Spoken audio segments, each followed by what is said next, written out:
Hello friends, आज हम discuss करेंगे मोमेंट ऑफ इनर्शिया के बारे में, जो कि हमारी बीएससी फर्स्ट ईयर का टॉपिक है। तो चलिए स्टार्ट करते हैं। जैसा कि आप देख रहे हैं कि मैंने थोड़ी सी लैंग्वेज भी लिखी हुई है, तो आप इसको अपने नोट्स में भी लिख सकते हैं। तो लिखा हुआ क्या है, चलो देखते हैं।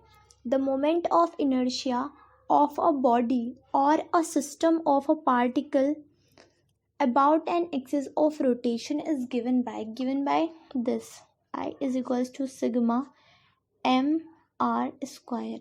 तो ये हमारे मोमेंट ऑफ इनर्शिया का फॉर्मूला होता है। यदि हमें किसी बॉडी का या किसी सिस्टम ऑफ पार्टिकल का मोमेंट ऑफ इनर्शिया बताना है, वो भी किसके अबाउट, एक एक्सिस ऑफ रोटेशन के अबाउट, जिसके अबाउट वो जो बॉडी है या जो सिस्टम ऑफ अ पार्टिकल है वो घूम रहा है, उसके अबाउट। ठीक है, तो चलिए हम बनाते हैं। जैसे कोई हमारी एक्सिस ऑफ रोटेशन है, ये हमारी कोई बॉडी है। ठीक है, ये कोई हमारी बॉडी है, ये इसके चारों तरफ घूम रही है। इससे जो डिस्टेंस है वो सपोज r है और जिसका मास है वो m है। ठीक है, तो अगर हम इसका मोमेंट ऑफ इनर्शिया बताएं तो मोमेंट ऑफ इनर्शिया हमारा होगा I is equals to M R square. या इसमें बहुत सारे छोटे छोटे पार्टिकल्स हैं, तो हम सिग्मा करके लिख सकते हैं उनका टोटल।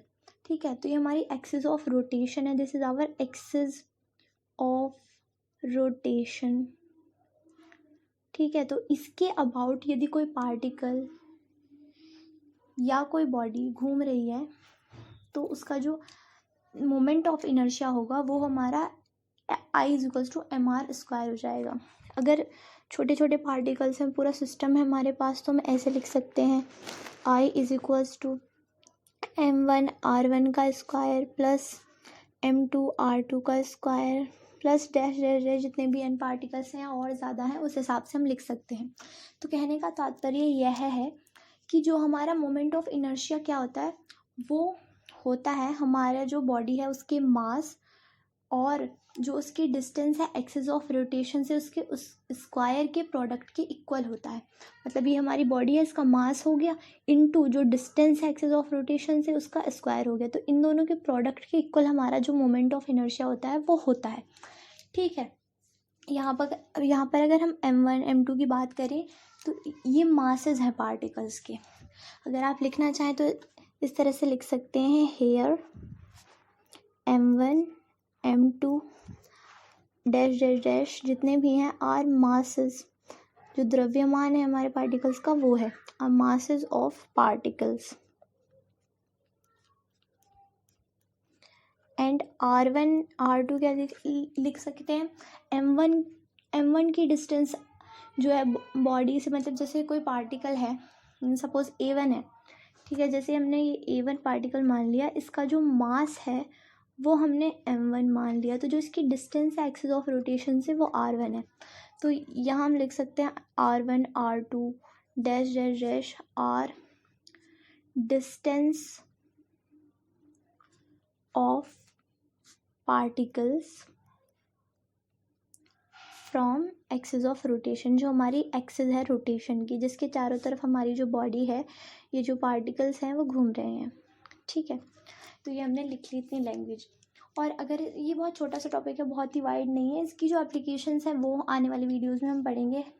अब इसकी यूनिट की बात करें तो क्या होगी, मास की होती है केजी, और जो दूरी होती है, डिस्टेंस होती है, उसकी होती है मीटर। यहाँ पे क्या है, मीटर का स्क्वायर है। तो अगर इसकी यूनिट की बात करें तो वो हो जाएगी हमारी केजी पर metre, sorry kg metre square हो जाएगी। ठीक है, अगर हम इसके डायमेंशनल फॉर्मूला की बात करें तो वो हमारा हो जाएगा ml स्क्वायर। इस तरह से हम इसका डायमेंशनल फॉर्मूला लिख सकते हैं। और ये याद रखेंगे एक इम्पॉर्टेंट बात, कि जो हमारी ये मोमेंट ऑफ इनर्शिया है, ना ही ये वेक्टर क्वांटिटी है और ना ही ये स्केलर क्वांटिटी है, ये हमारी एक टेंसर क्वांटिटी है, क्योंकि some time behaves like a scalar and some time behaves like vector, तो इसलिए हम इसको एक टेंसर क्वांटिटी कहते हैं। तो ये हमारी एक टेंसर क्वांटिटी है। आप लिख सकते हैं यहाँ पर एक और लाइन ऐड करके कि it is a tensor quantity. ठीक है, और हम एक और फॉर्मूला हमें पता है जो टॉ क्यू और मोमेंट ऑफ इनर्शिया के रिलेशन को बताता है, तो उसी के चलिए देखते हैं उसी से आगे। मोमेंट ऑफ इनर्शिया जो होता है वो हमारे मास और डिपेंड किस पे कर रहा है, एक तो मास पे कर रहा है और एक हमारे कर रहा है डिस्टेंस कितनी है बॉडी की, उस दोनों पे डिपेंड करता है। इसको भी आप लिख सकते हैं moment of inertia of a body is depends on a mass and it's distance from the axis of rotation. ये भी आप लैंग्वेज के रूप में अगर लिखना चाहें, वाइड करके लिखना चाहें टॉपिक को, तो आप लिख सकते हैं, ठीक है। और हमें एक फॉर्मूला पता है, we know that torque is equals to, ये टॉर्क्यू का सिंबल होता है आई अल्फा, जो हमने आगे डिस्कस पहली वीडियोस में कर चुके हैं, ठीक है। तो ये हमारे यहाँ पे क्या है, टॉर्क्यू, ये क्या है हमारा मोमेंट ऑफ इनर्शिया, जिसे हम कैपिटल आई से डिनोट कर रहे हैं। और अल्फा क्या है, हमारी एंगुलर एक्सेलरेशन है, क्या है हमारी angular acceleration.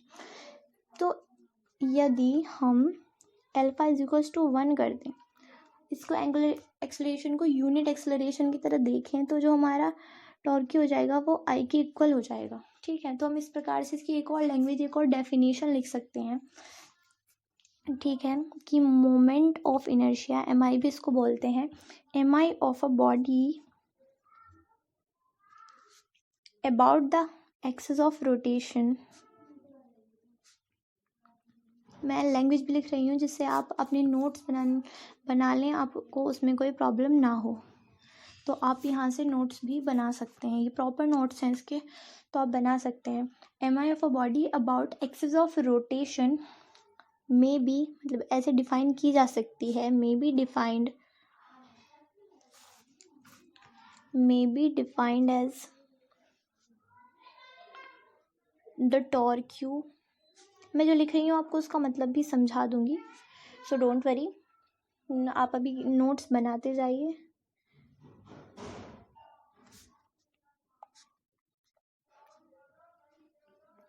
Capable to produce unit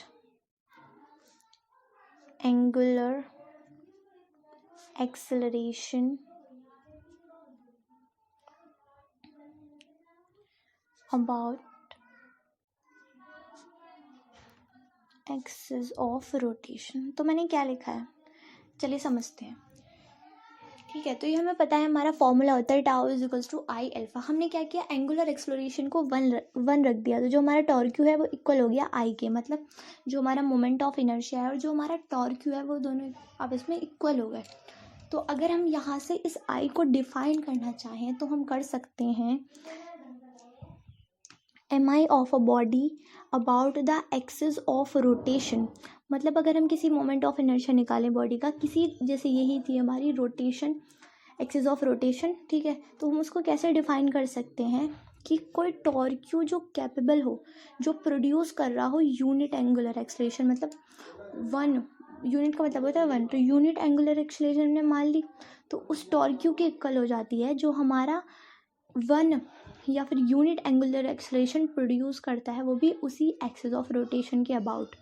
तो ये क्या कह रहे हैं कि जो हमारा मोमेंट ऑफ इनर्शिया है हम उसे ऐसे डिफाइन कर सकते हैं टॉर्क्यू की फॉर्म में, कि वो टॉर्क्यू जो कैपेबल हो यूनिट एंगुलर एक्सेलरेशन प्रोड्यूस करने के लिए, वो भी इस एक्सिस ऑफ रोटेशन के अबाउट, ठीक है। तो हमारा जो ये फॉर्मूला एक नया बन जाता है यदि हमारी जो एंगुलर एक्सेलरेशन है वो 1 हो जाती है, ठीक है। तो यही था हमारा मोमेंट ऑफ इनर्शिया। तब तक के लिए मेरे साथ बने रहिए और पढ़ते रहिए, और वीडियो पसंद आए तो प्लीज़ लाइक करें, चैनल को सब्सक्राइब करें। Thanks for watching.